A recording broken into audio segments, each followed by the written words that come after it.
You wrote a brief. You got something back that worked. You had that moment, the one where Claude stops feeling like a novelty and starts feeling like something you might actually use. And then what happened? If you're like most people at this stage, one of two things. Either you kept using Claude the same way you used it in that first session, one task at a time, starting fresh every time. And it's fine, but it hasn't quite transformed anything yet. Or you tried to push further, hit some friction, and wondered if you were doing something wrong. Both of those things are normal, and both of them are fixable. That's what this episode is for. We're going to cover 5 mistakes that almost everyone makes in their first few weeks with Claude AI. Not because they're careless, but because nobody told them. Each one is easy to fix once you can see it, and each fix compounds everything else you've already learned. Here's the thing about learning Claude AI. The learning curve isn't steep, it's just invisible. Most people don't know what they don't know, so they plateau without realizing it.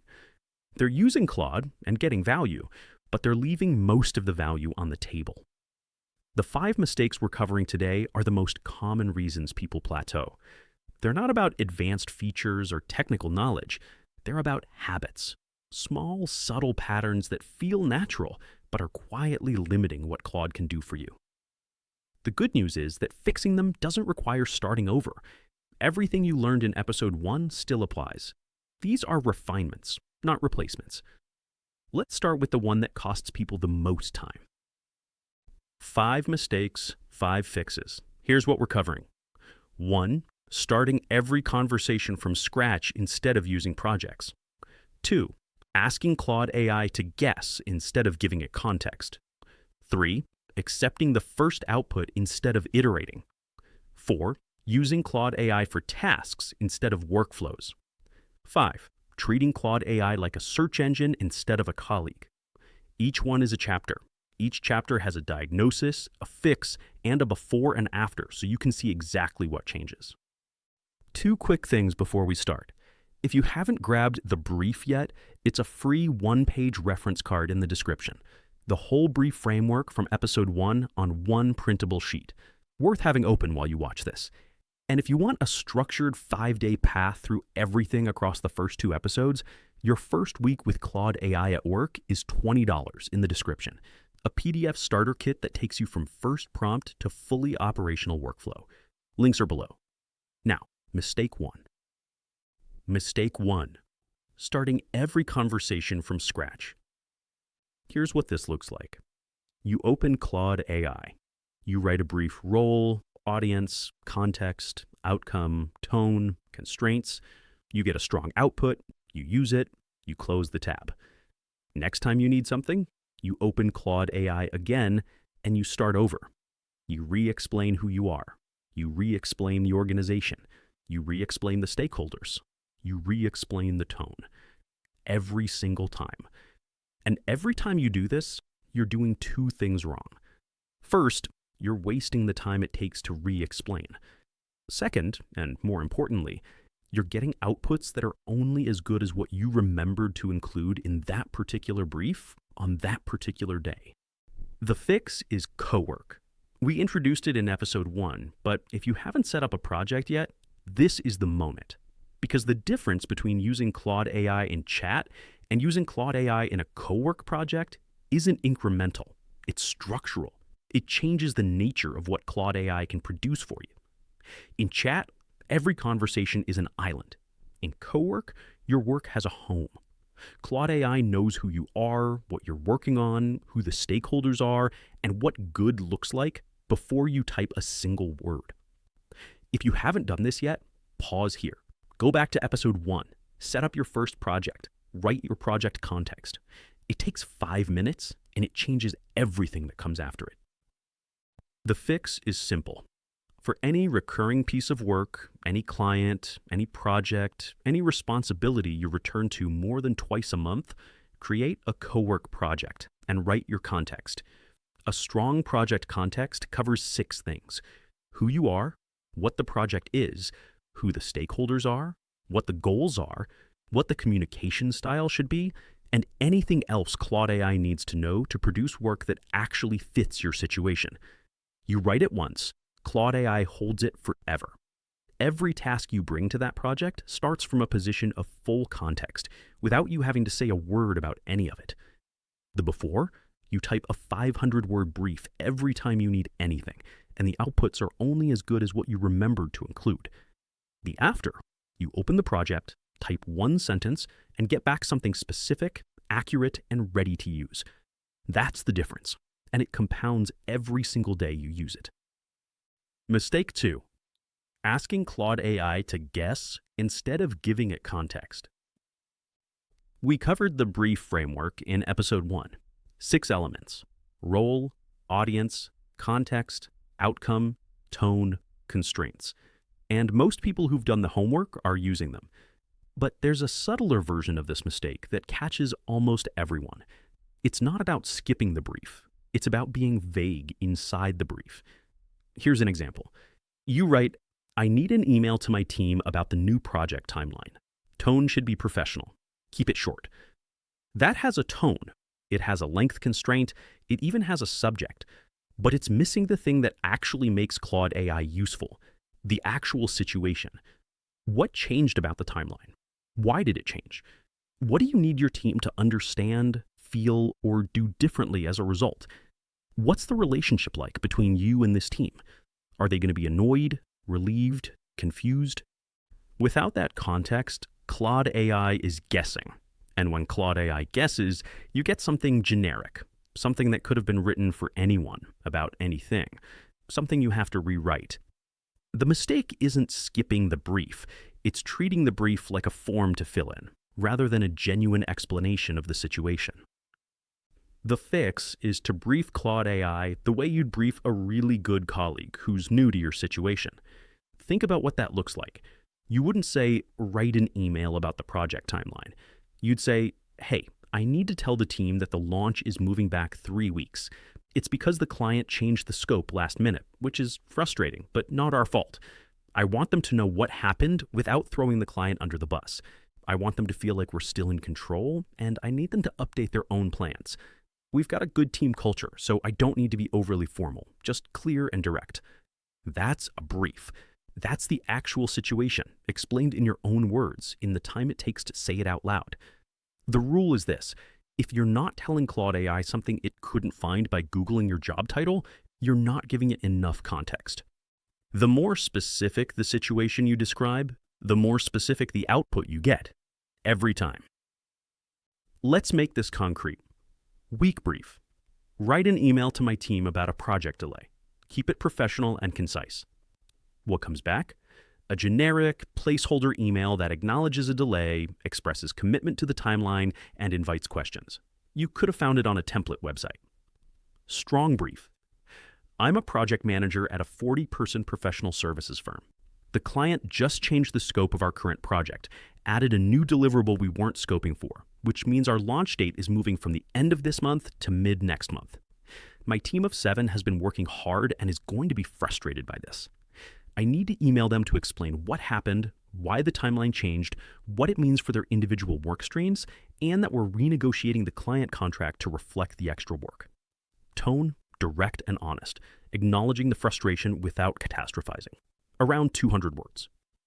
What comes back?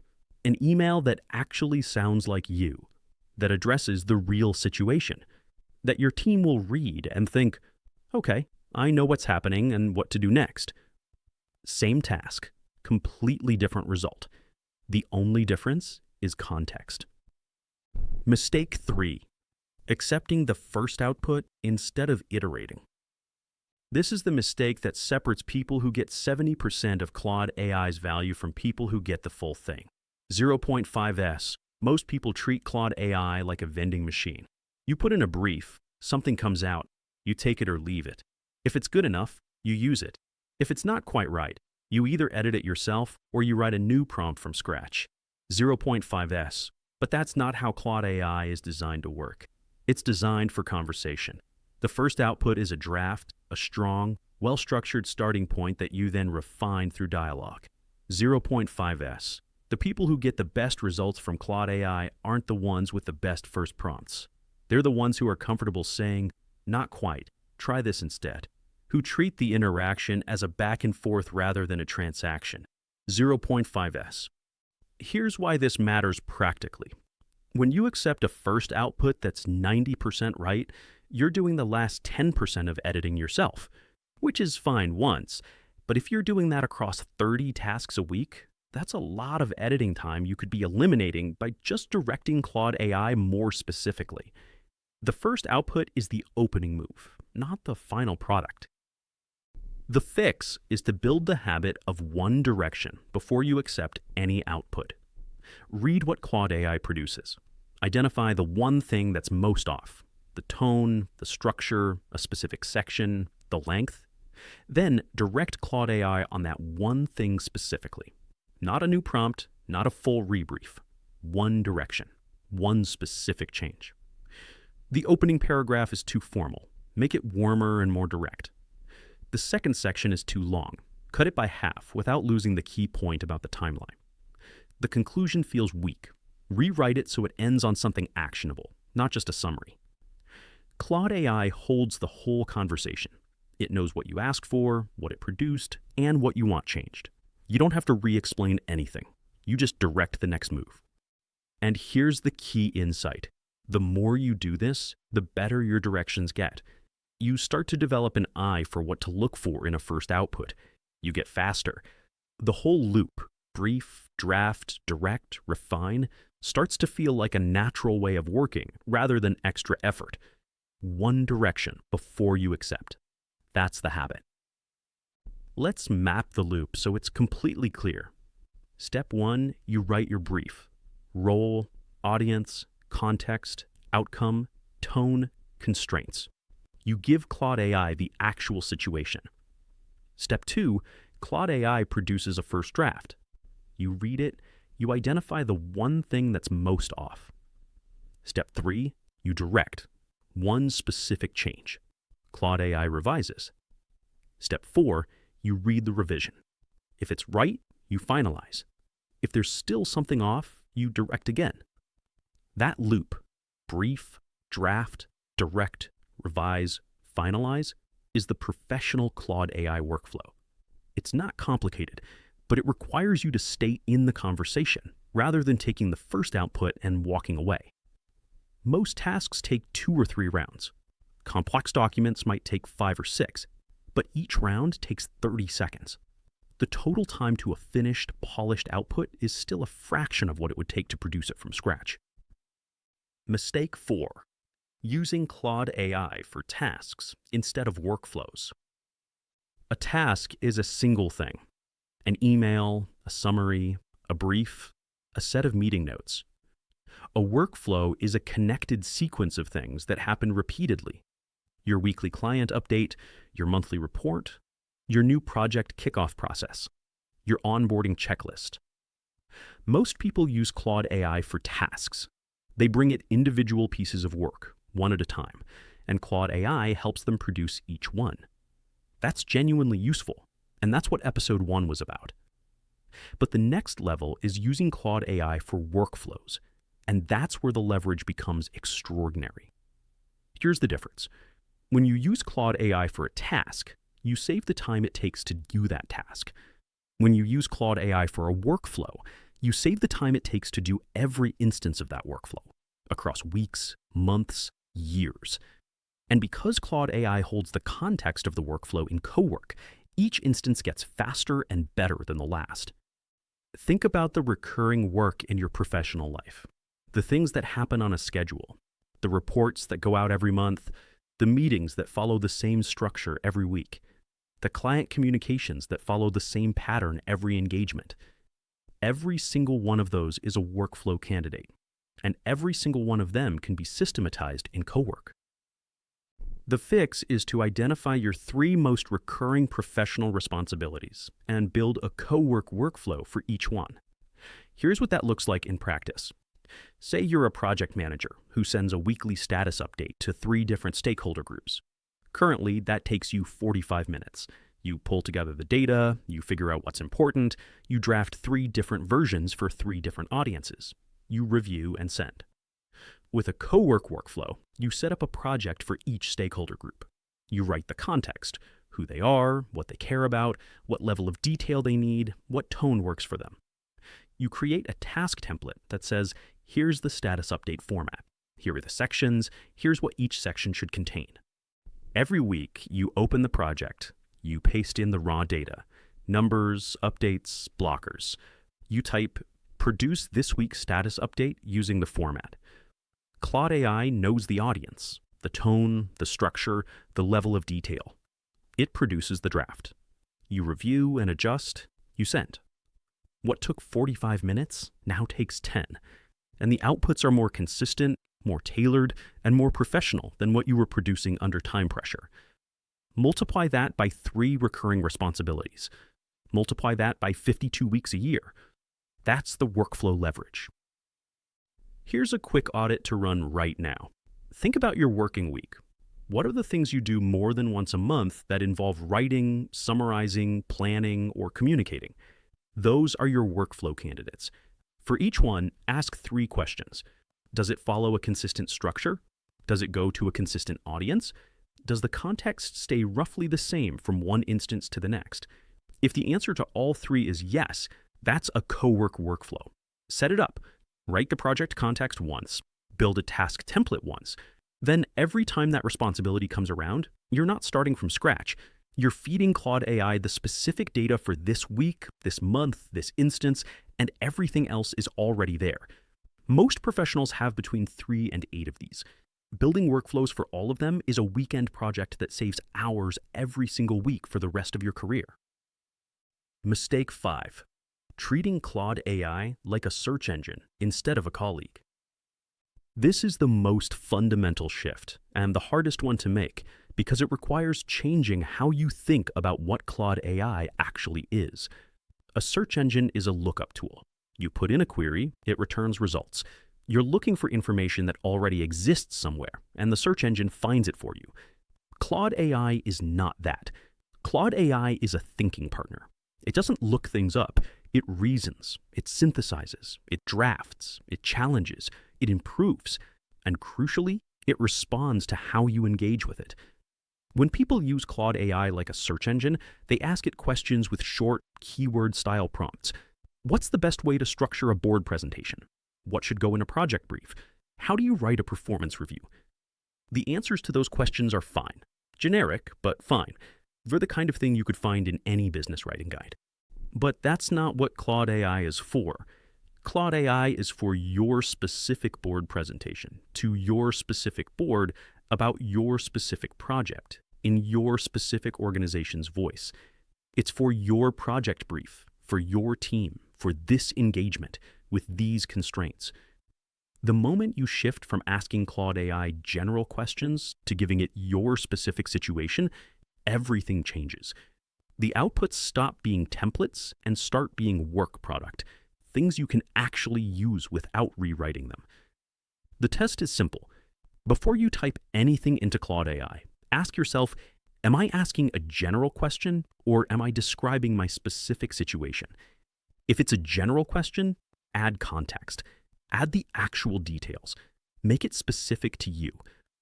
That shift from general to specific, from lookup to collaboration, is what separates people who find Claude AI useful from people who find it transformative. Let's bring the 5 fixes together. 1. Stop starting from scratch. Set up co-work projects for your recurring work. Write your context once. Let Claude AI hold it. 2. Stop asking Claude AI to guess. Give it the actual situation. The more specific the context, the more specific the output. 3. Stop accepting the first output. Build the brief, draft, direct, revise loop. One direction before you finalize anything. 4. Stop using Claude AI for tasks only. Identify your 3 most recurring responsibilities and build workflows. The leverage is in the repetition. 5. Stop treating Claude AI like a search engine. Shift from general questions to specific situations, from lookup to collaboration. None of these fixes are complicated. None of them require learning new features or technical skills.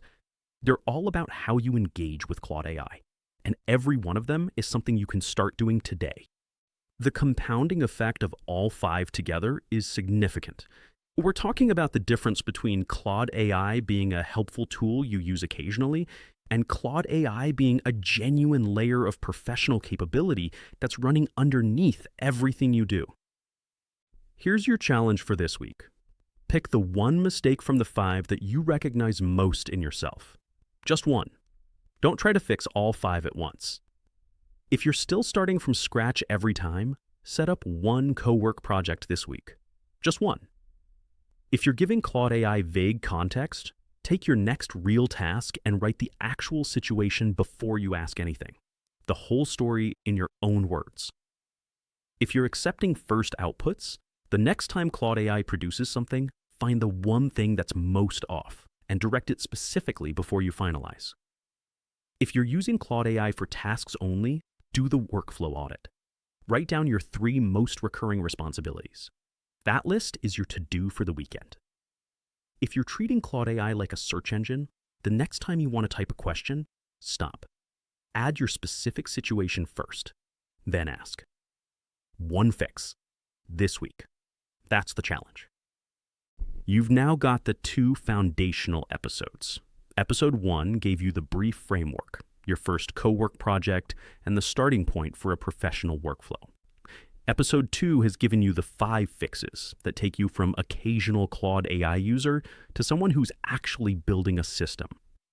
From here, the channel moves into first steps, deeper co-work setups, more complex task types, and the specific professional scenarios that come up most often. After that, workflows, where we build complete professional systems for specific roles and responsibilities. And there's a deep dive series coming that goes long form on specific professional contexts. If you work in legal, finance, communications, operations, or you're a solo operator, there's a deep dive built for your world. Subscribe. Tell me in the comments, which of the 5 mistakes did you recognize most? I read them all, and your answers shape what we build next. 2 things in the description worth grabbing if you haven't already. The brief. 1 page, it's free. 1 printable sheet with the brief framework, the reusable template, and the 3 iteration prompts. If you're going to fix mistake 2 this week, print that and keep it open. Your first week with Claude AI at work, $20. The 5-day PDF starter kit that takes you from first prompt to fully operational workflow. If you've watched both episodes and you want a structured path through the next 5 days, that's what it's for. Links in the description. That's episode 2. 5 mistakes, 5 fixes, 1 challenge. The brief framework from episode 1 was the foundation. The 5 fixes from this episode are the walls. What we build from here is the rest of the house. Pick your 1 fix. Do it this week. Come back for episode 3. Serious skills, actual output every time. See you in the next one.